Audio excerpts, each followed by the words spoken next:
नमस्कार, आप सभी दर्शकों का रिपोर्टर पोस्ट में स्वागत है। और लगातार हम अलग अलग लोगों से बातचीत कर रहे हैं तमाम मुद्दों को लेकर के, क्योंकि झारखंड में कई मुद्दे ऐसे हैं जिसको लेकर के अभ्यर्थी और साथ ही साथ कई अन्य लोग अपनी आवाज़ बुलंद करते हैं। हमारे साथ आज बात करने के लिए खिजड़े विधायक राजेश कच्छप जी मौजूद हैं। सर, आपका हमारे चैनल में बहुत बहुत स्वागत है। धन्यवाद। सर, झारखंड के मुद्दे काफ़ी अलग और ज्वलंत मुद्दों में से एक रहते हैं। अगर हम अभ्यर्थियों की बात करें तो अभ्यर्थियों को लेकर के लगातार अभ्यर्थी अपनी आवाज़ बुलंद कर रहे हैं। नियोजन नीति को लेकर के, जो पुरानी नियोजन नीति बनी थी उसे हाईकोर्ट ने रद्द कर दिया। क्या कुछ आगे तैयारियां चल रही है सर? देखिए, प्रदेश ही है आंदोलनकारियों का। प्रदेश का ही निर्माण हुआ है आंदोलन के बदौलत। झारखंड प्रदेश का निर्माण जिस टाइम हुआ और दो राज्य नए रूप से जन्म लिए, उत्तराखंड और छत्तीसगढ़। दोनों में कमोबेश जो आंदोलन झारखंड में रहा है वो आंदोलन आपको नहीं दिखता है। भौगोलिक दृष्टिकोण से, संचालन के दृष्टिकोण से उनको अलग किया गया। देखिए, झारखंड आंदोलन का एक विशेष महत्व है। इसका महत्व क्या है, पहले इसको आपको जानना होगा, समझना पड़ेगा। यह जो क्षेत्र जो रहा है, खास करके ये आज का नहीं। अगर देखिएगा तो जिस टाइम देश हमारा आज़ाद नहीं हुआ था उस टाइम से इस राज्य का निर्माण का लोग मांग करते रहे और आंदोलन होता रहा है। अंग्रेज़ों की हुकूमत तक यहाँ इस राज्य में नहीं हो पाई। बाकी हर जगह आपको देखिएगा कि अंग्रेज डायरेक्ट इनडायरेक्ट वहाँ हुकूमत किए ईस्ट इंडिया कंपनी ने, लेकिन झारखंड प्रदेश जो बना है भौगोलिक दृष्टिकोण से वहाँ पे आज भी राज नहीं कर पाया। उसका कारण देखिए, जो हर राज्य का एक अपना पहचान होता है, हर राज्य का एक अपना कल्चर होता है। हम अगर हमारे पड़ोसी राज्य जिससे हम निकल कर के हैं बिहार, तो उसका एक अपना कल्चर है, उसकी एक अपनी पहचान है। यूपी चले जाए तो उसकी एक अपनी, महाराष्ट्र चले जाए, छत्तीसगढ़ चले जाए, उत्तराखंड चले जाए, नागालैंड चले जाए, कलकत्ता चले जाए, तो सबकी एक अपनी अपनी विशिष्टता है। तो राज्य झारखंड प्रदेश की भी एक अपनी विशिष्टता है। और निश्चित तौर से हर, चूँकि सीमांकन हमारा अलग हुआ है, तो सीमांकन में जो लोग हैं, जो झारखंड प्रदेश में लोग हैं, उनकी भी इच्छाएँ हैं।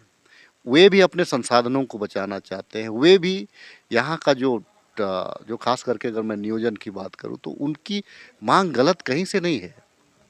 देखिए, कम से कम हम लोगों ने यह प्रयास किया कि यहाँ के जो लोग हैं, जो मूलवासी हैं, उनको कम से कम बेनिफिट मिलना चाहिए। देखिए, और आज मैं आपको बता दे रहा हूँ, यहाँ के जो एसटी समुदाय हैं उनको तो ऑलरेडी 28% की रिजर्वेशन उसको मिल रहा है। एससी कम्युनिटी है, उनको तो रिजर्वेशन मिल रहा है। ओबीसी कम्युनिटी जो है, जिसको हमने 27% फिर से करने का प्रयास किया है, उनको भी रिजर्वेशन मिलेगा। लेकिन जो यहाँ के जो हमारे जो मूलवासी हैं, जो प्रदेश के जो जो हमारे जो खतियानधारी हैं, जो जिसको कहा जाता है जनरल कैटेगरी, आखिर वे जाएंगे कहाँ? तो उनके आड़ में महाराष्ट्र से लोग आ करके, उनके आड़ में दिल्ली से लोग आ करके, तो ये कहीं से भी न्याय उनके साथ नहीं है। तो यह एसटी, एससी और ओबीसी के लिए कोई दिक्कत नहीं है। ये दिक्कत है यहाँ के जनरल कैटेगरी के लिए। ठीक है, आपने कहा कि 65 के बाद 85 पुरानी नियोजन नीति, तो कहाँ लाभ हो पा रहा था? आप शिक्षक नियुक्ति में आप देख लीजिए, आप पुलिस की बहाली में आप देख लीजिए, आपको दिखता है क्या कि यहाँ के कोई, जो हमारा जो रिजर्वेशन है, जो 28% का एसटी के लिए, एससी के लिए जो रिजर्वेशन है, और जो हमारा ओबीसी के लिए रिजर्व, हमारे ये लोग तो दिखेंगे आपको, लेकिन जनरल कैटेगरी के लोग दिख रहे हैं क्या? तो जनरल कैटेगरी में बाहर प्रदेश के दूसरे पर, तो हम उनको व्यापार करने के लिए नहीं रोक रहे हैं। अगर हम खतियान लागू कर रहे हैं तो जो हमारा जो एक लिमिट होना चाहिए, ठीक है, कुछ परसेंट उनको हम देंगे, लेकिन ज़्यादा परसेंटेज हमारा होना चाहिए। अभी जैसे एक चीज़ है कि स्वर्ण वर्गों के लिए, स्वर्ण समुदाय के लिए जो 10% का जो आरक्षण है, तो निश्चित तौर से यहाँ के लोगों को मिलना चाहिए। स्टेट के द्वारा अगर उसको लाभ मिल रहा है तो यहाँ के लोगों को मिलना चाहिए। या मैं एक ही बात को कहना चाहूँगा, अगर आप राज्य के हैं तो राज्य में ही संसाधन को इन्वेस्टमेंट होना चाहिए। आप यहाँ का इन्वेस्टमेंट दिल्ली में नहीं होना चाहिए, यहाँ का जो पैसा है उसको महाराष्ट्र में नहीं होना चाहिए, इन्वेस्टमेंट भी यहाँ होना चाहिए। मैं उस ओर आपको इंगित करना चाहता हूँ। सर, आपने 1932 खतियान की बात की है और खतियान को लेकर के आप लोगों ने एक विशेष विधानसभा सत्र आहूत किया। मगर अब तक उसको लेकर के कोई सकारात्मक पहल नज़र नहीं आ रही है, क्योंकि कहा बताया जा रहा था जिस तरीके से आप लोग गए थे मिलने, राज्यपाल से मुलाकात किए, अब तक वो विधेयक केंद्र के पास नहीं गया है। तो आखिर क्या कुछ पहल आगे करने वाले? राज्यपाल से तो मुलाकात हो गई, लेकिन अब क्या, आगे क्या? देखिए 1932 आखिर है क्या, पहले इसको समझना चाहिए। देखिए बहुत सारे लोग हैं, हम लोग भी समझते हैं कि जो 10% जो लोग हैं उनके पास खतियान नहीं है। अगर हम बिरहोर समुदाय के पास चल जाए, लोहरा समुदाय के पास चल जाए, नायक समुदाय के पास चल जाए, तो इनके पास में खतियान नहीं है। या जिस टाइम में हमारा यहाँ राजवंश रहा होगा, या जिनको बैठाया है, लेकिन आज भी कागज उनके पास में नहीं है। हम समझते हैं, लेकिन उसके लिए आपको ग्राम सभा की आवश्यकता पड़ती है। तो ग्राम सभा जिसको जिसको पुष्टि करेगा, जिसको हम ताकत, जो गांव में जिस ताकत को हम पहचानते जानते हैं, जिससे हमारी योजनाएं बनती हैं, हमारे नीतियों का निर्माण होता है, अगर वो हमको अगर क्लियर करके देगा तो इसको हम करेंगे। 32 कहने का मतलब है कि हम लोग चाहते हैं कि यहाँ के मूलवासी जो हैं उनको हम, क्योंकि राज्य उनका है, तो इस राज्य में उनको स्वावलंबी बनाए ताकि वो यहाँ से पलायन ना करे। देखिए दूसरा चीज़ देखिए, रही बात विधेयक की, हमारी मंशा स्पष्ट है, क्योंकि राज हम लड़ करके लिए हैं, राज हमारे पूर्वजों ने लिया है, राज का ख्वाब हमारे पूर्वजों ने देखा है, तो जो ख्वाब देखा है वही ना सजाएगा। तो हमने देखा है, देखिए भारतीय जनता पार्टी अभी तक शासन करते रही, अभी हम आए, गिफ्ट में हमको कोरोना काल मिला, गिफ्ट में हमको अब खाली खजाना मिला, के बावजूद आज हम नीतियों में हम अपना स्टैंड क्लियर है, और कहीं भी झारखंडी हित को हम माइनस नहीं कर सकते हैं। सर, यहाँ पर एक और सवाल रहेगा, क्योंकि नई नियोजन नीति बननी शुरू हो गई है और नई नियोजन नीति में 10वीं और 12वीं की जो बाध्यता थी उसे खत्म किया जा रहा है, और साथ ही साथ अगर यहाँ के जो मूल भाषाएं जो हैं उसको भी कहीं ना कहीं हटाया जा रहा है, उसे भी दरकिनार किया जा रहा है। चूँकि इसमें उर्दू को शामिल किया गया था, जो क्षेत्रीय भाषा थी, उसे भी सरकार अब कहीं ना कहीं हटाने के क्रम में लग चुकी है और वापस हिंदी को लाया जा रहा है। तो क्या लग रहा है, अगर जो भाषाएं हैं उसे भी हटा दिया गया, उसके बाद 10वीं और 12वीं की बाध्यता भी खत्म कर दी जा रही है, तो क्या इससे बाहरियों को यहाँ पर लाभ मिलना शुरू हो जाएगा नई नियोजन नीति के माध्यम से? देखिए दुर्भाग्य है झारखंड प्रदेश का, यहाँ के लोगों का दुर्भाग्य है कि उनके किस्मत में जब जब कोई प्रयास करता है, देखिए PIL लोग करता है, और PIL कौन करे? भारतीय जनता पार्टी का लोगों ने किया, कोई दूसरा नहीं किया, भारतीय जनता पार्टी के लोगों ने किया। वो क्या, मुर्मू जो है भारतीय जनता पार्टी का कार्यकर्ता है, बाकी जो लोग हैं वो यूपी बिहार और छत्तीसगढ़ के लोग हैं कुछ, और एक आध लोग शायद मुझे लग रहा है कि महाराष्ट्र के हैं। तो महाराष्ट्र के लोग हमको नीति निर्धारण करके नहीं ना देंगे। देखिए आज जिस प्रकार से ये लोग बात कर रहे हैं भाषा संस्कृति की, क्यों नहीं होगा भाषा संस्कृति यहाँ का?